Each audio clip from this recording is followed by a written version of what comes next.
Item ಯಾವುದೇ ಇರಲಿ try ಮಾಡಿ ಆಚಿ ಚಿಕನ್ ಮಸಾಲಾ. PWD ಇಲಾಖೆಯಲ್ಲಿ ಅನ್ಯ ಇಲಾಖಾ ಅಧಿಕಾರಿಗಳ ದರ್ಬಾರ್ ಅನ್ನೋದು ಹೆಚ್ಚಾಗಿದೆ. ಅನ್ಯ ಇಲಾಖಾ ಅಧಿಕಾರಿಗಳ ವಿರುದ್ಧ PWD ಅಧಿಕಾರಿಗಳು ಸಿಡಿದೆದ್ದಿದ್ದಾರೆ. ಹೌದು, ಮುಖ್ಯ ಕಾರ್ಯದರ್ಶಿ ಶಾಲಿನಿ ರಜನೀಶ್ ಅವರಿಗೆ ಈ ನಿಮಿತ್ತ ಪತ್ರ ಬರೆಯಲಾಗಿದೆ.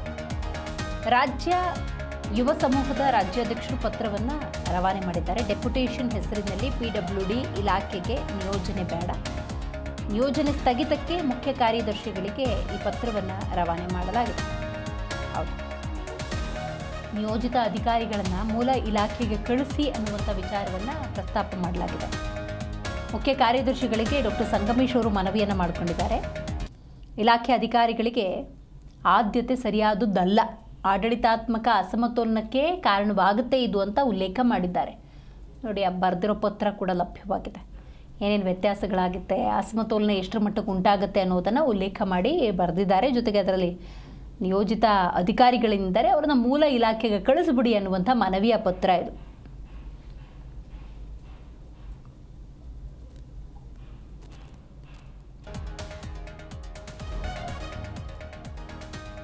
ಮತ್ತೊಂದು ಬ್ರೇಕಿಂಗ್ ಅಪ್ಡೇಟ್ ಇದಕ್ಕೆ ಸಂಬಂಧಪಟ್ಟಂತೆ ನಿಯೋಜಿತ ಅಧಿಕಾರಿಗಳನ್ನು ಮೂಲ ಇಲಾಖೆಗೆ ಕಳಿಸಿ ಮುಖ್ಯ ಕಾರ್ಯದರ್ಶಿಗಳಿಗೆ ಡಾಕ್ಟರ್ ಸಂಗಮೇಶ್ ಅವರು ಮನವಿಯನ್ನು ಪತ್ರದ ಮೂಲಕ ಮಾಡಿಕೊಂಡಿದ್ದಾರೆ. ಇತರೆ ಇಲಾಖೆಗಳ ಅಧಿಕಾರಿಗಳಿಗೆ ಆದ್ಯತೆ ಕೊಡೋದು ಸರಿಯಾದಂತಹ ನಿರ್ಧಾರ ಅಲ್ಲ ಅನ್ನುವಂಥ ಮನವಿ ಪತ್ರ ಇದು ಆಡಳಿತ ಅಸಮತೋಲನಕ್ಕೂ ಕೂಡ ಕಾರಣ ಆಗುತ್ತೆ. ಯಾಕಂದರೆ PWD ಇಲಾಖೆ ಅದು ಅನ್ಯ ಇಲಾಖಾ ಅಧಿಕಾರಿಗಳ ದರ್ಬಾರನ್ನು ಹೆಂಗೆ ಸಹಿಸಿಕೊಳ್ಳೋದು ಅನ್ನುವಂತಹ ಮನವಿ ಇದು. ಅನ್ಯ ಇಲಾಖಾ ಅಧಿಕಾರಿಗಳ ವಿರುದ್ಧ PWD ಇಲಾಖೆ ಅಸಮಾಧಾನ ಹೊರಹಾಕಿದೆ. ಈ ನಿಟ್ಟಿನಲ್ಲಿ ಸರ್ಕಾರದ ಮುಖ್ಯ ಕಾರ್ಯದರ್ಶಿ ಶಾಲಿನಿ ರಜನೀಶ್ ಅವರಿಗೆ ಪತ್ರ ರವಾನೆ ಮಾಡಲಾಗಿದೆ.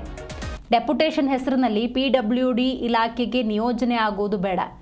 ಡೆಪ್ಯುಟೇಷನ್ ಹೆಸರಿನಲ್ಲಿ ಈ ರೀತಿ ನಿಯೋಜನೆ ಮಾಡಿದ್ರೆ ಸಮಸ್ಯೆಗಳು ಉದ್ಭವ ಆಗುತ್ತೆ. ನಮ್ಮದೇ ಆದಂಥ ನಿಯೋಜಿತ ಅಧಿಕಾರಿಗಳನ್ನು ಮೂಲ ಇಲಾಖೆಗೆ ಕಳಿಸಿಬಿಡಿ. ಇಲ್ಲೇ ನಿಯೋಜನೆಗೊಂಡಿದ್ದಾರೆ, ಅವ್ರದ್ದು ಮೂಲ ಇಲಾಖೆ ಆಗಿತ್ತು, ಅಲ್ಲಿಗೆ ಕಳಿಸಿಬಿಡಿ ಅನ್ನುವಂಥ ಮನವಿ ಪತ್ರ.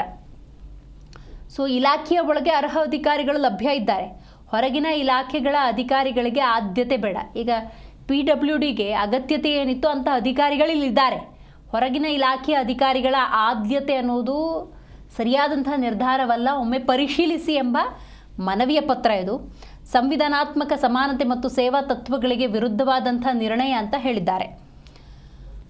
ಈ ಬಗ್ಗೆ ಹೆಚ್ಚಿನ ಡೀಟೇಲ್ಸನ್ನು ನಮ್ಮ ಪ್ರತಿನಿಧಿ ಪ್ರಸನ್ನ ದೇವನೂರು ನೀಡ್ತಾರೆ. ಪ್ರಸನ್ನ, ಮುಖ್ಯ ಕಾರ್ಯದರ್ಶಿ ಶಾಲಿನಿ ರಜನೀಶ್ ಅವರಿಗೆ ಬರೆದಿರುವಂಥ ಪತ್ರದಲ್ಲಿ ಯಾವೆಲ್ಲ ಪ್ರಮುಖ ಅಂಶಗಳನ್ನು ಉಲ್ಲೇಖ ಮಾಡಿದ್ದಾರೆ, ಯಾವೆಲ್ಲ ಅಧಿಕಾರಿಗಳನ್ನು ನಿಯೋಜನೆ ಮಾಡಿದ್ರು, ಅಂದಾಜು ಎಷ್ಟು ಜನ ಅಧಿಕಾರಿಗಳಿದ್ದಾರೆ, ಏನೇನು ಸಮಸ್ಯೆ ಆಗ್ತಾ ಇದೆ ಆ್ಯಕ್ಚುಲಿ PWD ಇಲಾಖೆಯಲ್ಲಿ? ಏನಾಗ್ತದೆ ಅಂದ್ರೆ, ಮೂಲ ಇಲಾಖೆಯಲ್ಲಿ ಕೆಲಸ ಮಾಡಿಕೊಂಡು ಪ್ರಮೋಷನ್ಗೆ ವೆಯ್ಟ್ ಮಾಡ್ತಾ ಇರುವಂತಹ ಅಧಿಕಾರಿಗಳಿಗೆ ಈ ರೀತಿಯಾಗಿ ಬೇರೆ ಬೇರೆ ಇಲಾಖೆಗಳ ಅಧಿಕಾರಿಗಳನ್ನ ತಂದು ಪ್ರಮೋಷನ್ ಮೇಲೆ ಡೆಪ್ಯುಟೇಷನ್ ಕೊಡೋದ್ರಿಂದ ಭಾರಿ ದೊಡ್ಡ ಪ್ರಾಬ್ಲಮ್ ಆಗುತ್ತೆ. ಯಾಕಂದ್ರೆ ಮೂಲ ಇಲಾಖೆಯಲ್ಲಿ ಕೆಲಸ ಮಾಡಿರ್ತಾರೆ, ಸೇವಾ ಇರುತ್ತೆ, ಅವರು ಪ್ರಮೋಷನ್ ಆಗಿ ತಮ್ಮ ಉನ್ನತ ಸ್ಥಾನ ಅಂದ್ರೆ ಮೇಲ್ವರ್ಗದ ಸ್ಥಾನಕ್ಕೆ ಹೋಗ್ಲಿಕ್ಕೆ ಪ್ರಯತ್ನವನ್ನ ಪಡ್ತಾ ಇರ್ತಾರೆ. ಈಗ AE ಆದವರು AEE ಆಗಿ, AEE ಇರೋರು EE ಆಗಿ, ಮತ್ತೆ ನೆಕ್ಸ್ಟ್ SE ಆಗಿ, ಮತ್ತೆ ಚೀಫ್ ಇಂಜಿನಿಯರ್ ಆಗಿ, ಈ ರೀತಿಗೆ ಬೇರೆ ಬೇರೆಯಾದಂತ ಶ್ರೇಣಿಗಳಿಗೆ ಅವರು ಪ್ರಮೋಷನ್ ಆಗಿ ಹೋಗ್ಬೇಕಾಗತ್ತೆ. ಇಲ್ಲಿ ಪ್ರಾಬ್ಲಮ್ ಏನಾಗ್ತಾ ಇದೆ ಅಂತಂದ್ರೆ, ಈಗ ಏನಂದ್ರೆ ಮೇಜರ್ ಇರಿಗೇಷನ್ ಅಂದ್ರೆ ಈಗ ಜಲಸಂಪನ್ಮೂಲ ಇಲಾಖೆ, ಬೇರೆ ಬೇರೆ RDPR, ಬೇರೆ ಬೇರೆ ಇಲಾಖೆಗಳಲ್ಲಿ ಇರುವಂತಹ ಏನು ಇಂಜಿನಿಯರ್ಗಳಿರ್ತಾರೆ, ಅವರಿಗೆ ಪ್ರಮೋಷನ್ ಅನ್ನ ಕೊಟ್ಟು ಆ ಪ್ರಮೋಷನ್ ಅನ್ನ ಕೊಡೋದ್ರ ಜೊತೆನಲ್ಲಿ ಅವರಿಗೆ ಲೋಕೋಪಯೋಗಿ ಇಲಾಖೆಯಲ್ಲಿ ಯಾವ ಉನ್ನತ ಸ್ಥಾನ ಇದೆ ಅದಕ್ಕೆ ಡೆಪ್ಯುಟೇಷನ್ ಕೊಡೋದು. ಅಂದ್ರೆ ಈಗ ಅವರು ಜಲಸಂಪನ್ಮೂಲ ಇಲಾಖೆನಲ್ಲಿ ಪ್ರಮೋಷನ್ ಆಗಿ ಜಲಸಂಪನ್ಮೂಲ ಇಲಾಖೆನಲ್ಲೂ ಕೆಲಸ ಮಾಡ್ತಾ ಡೆಪ್ಯುಟೇಷನ್ ಆಧಾರದ ಮೇಲೆ ಈ PWD ಡಿಪಾರ್ಟ್ಮೆಂಟ್ ಅಲ್ಲೂ ಒಂದು ಪೋಸ್ಟ್ ಅನ್ನ ಕ್ರಿಯೇಟ್ ಮಾಡ್ಕೊಡುವಂತದ್ದು, ಎರಡೆರಡು ಕಡೆ ಕೆಲಸ ಮಾಡುವಂತ ಒಂದು ಅವಕಾಶವನ್ನ, ಈ ಒಂದು ಭ್ರಷ್ಟಾಚಾರ ನಡೀತಾ ಇರುವಂತದ್ದು. ಅಂದ್ರೆ ಈಗ ಇಲ್ಲೇ ಜನ ಪ್ರಮೋಷನ್ಗೋಸ್ಕರ ಮೂಲ ಇಲಾಖೆಯಲ್ಲಿ ಕೆಲಸ ಮಾಡ್ತಿರೋ ಅಂದ್ರೆ ಲೋಕೋಪಯೋಗಿ ಇಲಾಖೆಯಲ್ಲಿ ಕೆಲಸ ಮಾಡುವ ನೌಕರರು ವೆಯ್ಟ್ ಮಾಡ್ತಾ ಇರ್ತಾರೆ ತಮ್ಮ ಪ್ರಮೋಷನ್ಗೋಸ್ಕರ. ಆದ್ರೆ ಬೇರೆ ಇಲಾಖೆಯಲ್ಲಿರುವಂತಹ ಅಧಿಕಾರಿಗೆ ಪ್ರಮೋಷನ್ ಅನ್ನ ಕೊಟ್ಟು ಇಲ್ಲಿ ಇರುವಂತಹ ಏನು ಖಾಲಿ ಇರುತ್ತಲ್ಲ ಆ ಹುದ್ದೆಗೆ ಡೆಪ್ಯುಟೇಷನ್ ಅಂದ್ರೆ ಆ ಕೆಲಸದ ಜೊತೆ ಈ ಕೆಲಸವನ್ನು ಕೊಟ್ಟು ಅಟ್ಯಾಚ್ ಮಾಡಿ ಈಗ ಪ್ರಮೋಷನ್ ನ ಕೊಡ್ತಾ ಇರುವಂತದ್ದು ಲೋಕೋಪಯೋಗಿ ಇಲಾಖೆಯಲ್ಲಿರುವಂತಹ ಅಂದ್ರೆ PWD ಇಲಾಖೆಯಲ್ಲಿರುವಂತಹ ಅಧಿಕಾರಿಗಳಿಗೆ ಅಸಮಾಧಾನವನ್ನು ಉಂಟು ಮಾಡೋದ್ರ ಜೊತೆಗೆ ಭಾರಿ ಒಂದು ಅಸಮಾಧಾನಕ್ಕೆ ಕಾರಣ ಆಗಿರುವಂತದ್ದು. ಇದು ಕುರಿತಂತೆ ಏನು ಬಹಳ ಸ್ಪಷ್ಟವಾಗಿ ಒಂದು ಲೆಟರ್ ನ ಬರೆದರು ಸಂಗಮೇಶ್ ಅವರು. ಇದಕ್ಕೆ ಸಂಬಂಧಪಟ್ಟಂತೆ ಬಹಳ ಸ್ಪಷ್ಟವಾಗಿ ಬರೆದಿದ್ದಾರೆ. ಯಾಕಂದ್ರೆ ಈ ತರದ ಒಂದು ಇಲ್ಲಿಗಲ್ ಆಗಿ ಅವರಿಗೆ ಡೆಪ್ಯುಟೇಷನ್ ಪ್ರಮೋಷನ್ ಕೊಟ್ಟು ಡೆಪ್ಯುಟೇಷನ್ ಕೊಡೋದ್ರಿಂದ ಮೂಲ ಇಲಾಖೆಯಲ್ಲಿ ಮಾಡುವಂತಹ ಕೆಲಸ ಮಾಡ್ತಿರುವಂತಹ ನೌಕರರಿಗೇನಿದ್ದಾರೆ ಅವರ ಮಾನಸಿಕ ಒಂದು ಶಕ್ತಿ ದುರ್ಬಲ ಆಗುತ್ತೆ. ಜೊತೆನಲ್ಲಿ ಇದೊಂದು ಒಳ್ಳೆ ಬೆಳವಣಿಗೆ ಅಲ್ಲ. ಇದರಿಂದ ಪ್ರಮೋಷನ್ಗೆ ಅವ್ರದ್ದೇ ಮೂಲ ಇಲಾಖೆಯಲ್ಲಿ ಕಾಯ್ತಾ ಇರುವಂತಹ ಅಧಿಕಾರಿಗಳಿಗೆ ಅನ್ಯಾಯ ಆಗೋದ್ರ ಜೊತೆಗೆ ಸಾಂವಿಧಾನಿಕ ಹಕ್ಕು ಉಲ್ಲಂಘನೆ ಆಗ್ತದೆ. ಜೊತೆನಲ್ಲಿ ಈ ತರದೊಂದು ಸಿಸ್ಟಮ್ ನ ಯಾವುದೇ ಕಾರಣಕ್ಕೂ ತರಬಾರ್ದು. ಇದು ತರೋದ್ರಿಂದ ಏನಾಗ್ತದೆ, ಅಧಿಕಾರಿಗಳ ಮನಸ್ಥಿತಿಗೆ ಬಹಳ ಪೆಟ್ಟು ಬೀಳುತ್ತೆ. ಪ್ರಮೋಷನ್ಗೆ ವೆಯ್ಟ್ ಮಾಡಿದವ್ರಿಗೆ ಅನ್ಯಾಯ ಮಾಡದಂತೆ ಮತ್ತೆ ಸೀನಿಯಾರಿಟಿ ಕಾಯ್ತಾ ಇರ್ತಾರೆ ಪ್ರಮೋಷನ್ಗೋಸ್ಕರ. ಅವ್ರಿಗೆ ದಾರಿ ತಪ್ಪಿಸಿ ನೀವು ಬೇರೆ ಇಲಾಖೆಯಲ್ಲಿ ಅವ್ರಿಗೆ ಪ್ರಮೋಷನ್ ಮಾಡಿ ಈ ಒಂದು ಪ್ರಮೋಷನ್ ಅನ್ನ ಇಲ್ಲೂ ಕೊಟ್ಟು ಎರಡೆರಡು ಕಡೆ ಕೊಡೋದ್ರಿಂದ ಏನಾಗ್ತದೆ, ಇಲ್ಲಿರುವಂತ ಮೂಲ ಇಲಾಖೆ ಅಧಿಕಾರಿಗಳಿಗೆ ಅನ್ಯಾಯ ಆಗುತ್ತೆ ಅನ್ನುವಂಥದ್ದನ್ನ ಚೀಫ್ ಸೆಕ್ರೆಟರಿ ಆಗಿರುವಂತ ಶಾಲಿನಿ ರಜನೀಶ್ ಅವರಿಗೆ ಬಹಳ ಸ್ಪಷ್ಟವಾದ ಲೆಟರ್ ನ ಬರೆದಿದ್ದಾರೆ. ಇದು ಕುರಿತಂತೆ ನಿಗಾ ವಹಿಸಬೇಕು. ಮತ್ತೆ ಬೇರೆ ಬೇರೆ ಸುಪ್ರೀಂ ಕೋರ್ಟ್ ನ ಆದೇಶಗಳನ್ನ ಉಲ್ಲೇಖ ಮಾಡಿ ಅವರು ಲೆಟರ್ ನ ಕೊಟ್ಟಿರುವಂತದ್ದು. ಈ ಹಿಂದೆ ಕೂಡ ಮತ್ತೊಂದು ಸಂಘ ಕೂಡ ಇದಕ್ಕೆ ಸಂಬಂಧಪಟ್ಟಂತೆ ಲೆಟರ್ ನ ಕೊಟ್ಟಿರುವಂತದ್ದು.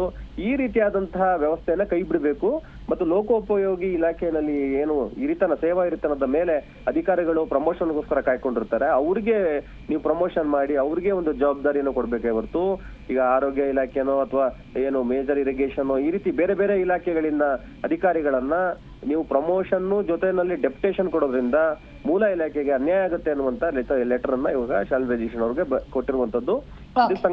ಸಂಗಮೇಶ್ ಅವರು ಕೂಡ ಹೇಳಿದ್ರು, ಇದನ್ನೇನು ಸರಿಪಡಿಸಲಿಲ್ಲ ಅಂದ್ರೆ ನಾವು ಹೋರಾಟದ ಅಧೀನ ಹಿಡಿಬೇಕಾಗ್ತದೆ ಅನ್ನುವಂತ ವಿಚಾರವನ್ನು ಹೇಳಿದ್ದಾರೆ. ಪ್ರಸನ್ನ, ಇನ್ನೆರಡು ಪ್ರಶ್ನೆಗಳು. ಅಂದ್ರೆ ಈ ಒಂದು ಮನವಿ ಪತ್ರಕ್ಕೆ ಮುಖ್ಯ ಕಾರ್ಯದರ್ಶಿಗಳಿಂದ ಪಾಸಿಟಿವ್ ರೆಸ್ಪಾನ್ಸ್ ಏನಾದರೂ ಲಭ್ಯವಾಗಬಹುದಾ ಅಂತ, ಜೊತೆಗೆ ಈ ಡೆಪ್ಯುಟೇಷನ್ ಹೆಸರಿನಲ್ಲಿ PWD ಇಲಾಖೆಗೆ ಈ ರೀತಿ ನಿಯೋಜನೆ ಮಾಡಿದಾರಲ್ಲ, ಇದು ಯಾವ ಉದ್ದೇಶದಿಂದ ಮಾಡಿದ್ರು? ಇದು ಬಹಳ ಸ್ಪಷ್ಟವಾಗಿ ಈ ಎರಡೂ ಪ್ರಶ್ನೆಗಳಿಗೆ ಉತ್ತರ ಏನಂದ್ರೆ, ಒಂದು ಈಗ ಲೆಟರ್ ನ ನೆನ್ನೆ ಬರೆದಿರುವಂತದ್ದು. ಈ ಲೆಟರ್ ಈಗಾಗಲೇ ಶಾಲಿನಿ ರಜನೀಶ್ ಅವರ ಟೇಬಲ್ಗೆ ಸೇರಿರುವಂತದ್ದು. ಅವ್ರು ಇವತ್ತೆಲ್ಲ ಅದನ್ನ ನೋಡಿ ಇವರಿಗೆ ರಿಪ್ಲೈನ ಕೊಡುವಂತದ್ದು ಅಥವಾ ಇವ್ರು ಕರೆದು ಮಾತಾಡಿಸುವಂತ ಕೆಲಸವನ್ನ ಖಂಡಿತವಾಗೂ ಮಾಡ್ತಾರೆ. ಶಾಲಿನಿ ರಜನೀಶ್ ಅವರು ಸದಾ ನೌಕರರ ಪರ ಕೆಲಸವನ್ನ ಮಾಡಿರುವಂತ ಅತ್ಯುತ್ತಮ ಒಳ್ಳೆ ಅಧಿಕಾರಿ ಎಂಬ ಹೆಸರನ್ನ ಪಡೆದವರು. ಎರಡನೇದಾಗಿ ಏನಾಗ್ತಾ ಇದೆ ಅಂತಂದ್ರೆ, ಇದು ಒಂದು ಭ್ರಷ್ಟಾಚಾರಕ್ಕೆ ಎಡೆ ಮಾಡ್ಕೊಡ್ತಾ ಇರುವಂತದ್ದು. ಅಂದ್ರೆ ಯಾರು ಹೆಚ್ಚು ದುಡ್ಡನ್ನ ಕೊಡ್ತಾರೆ ಅವರಿಗೆ ಒಂದು ಕೀ ಪೊಸಿಷನ್ ನ ಬೇರೆ ಇಲಾಖೆ ಅಧಿಕಾರಿನ ಕರ್ಕೊಂಡ್ಬಂದು ಇನ್ನೊಂದು ಕೀ ಪೊಸಿಷನ್ ನ ಇಲ್ಲಿ ಕೊಡುವಂತದ್ದು. ಎರಡೆರಡು ಕಡೆ ಕೆಲಸ ಮಾಡುವಂತ ಅವಕಾಶವನ್ನ ಕೊಡೋದ್ರಿಂದ ಅಲ್ಲಿ ಎರಡೆರಡು ಕಡೆ ಒಳ್ಳೆ ಆದಾಯವನ್ನ ಗಳಿಸೋ ಆಗ್ತದೆ. ಜೊತೆ ಭ್ರಷ್ಟಾಚಾರ ಕೂಡ ನಡೀಲಿಕ್ಕೆ ಇದು ಕಾರಣ ಆಗ್ತಾ ಇದೆ.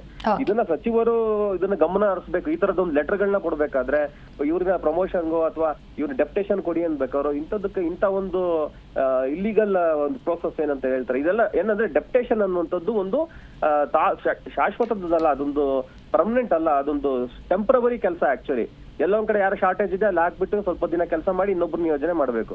ಆದ್ರೆ ನಿಯೋಜನೆ ಮಾಡೋದನ್ನೇ ಇವರು ಪರ್ಮನೆಂಟ್ ಮಾಡ್ಕೊಂಡ್ಬಿಟ್ಟಿದ್ದಾರೆ. ಇದ್ರ ಹಿಂದೆ ಭ್ರಷ್ಟಾಚಾರ ಅಡಗಿರುವಂತದ್ದು ಬಹಳ ಸ್ಪಷ್ಟವಾಗಿ ಗೊತ್ತಾಗ್ತದೆ. ಈಗ ಥ್ಯಾಂಕ್ ಯು ನಿಮ್ಮೆಲ್ಲ ಮಾಹಿತಿಗಾಗಿ ಪ್ರಸನ್ನ.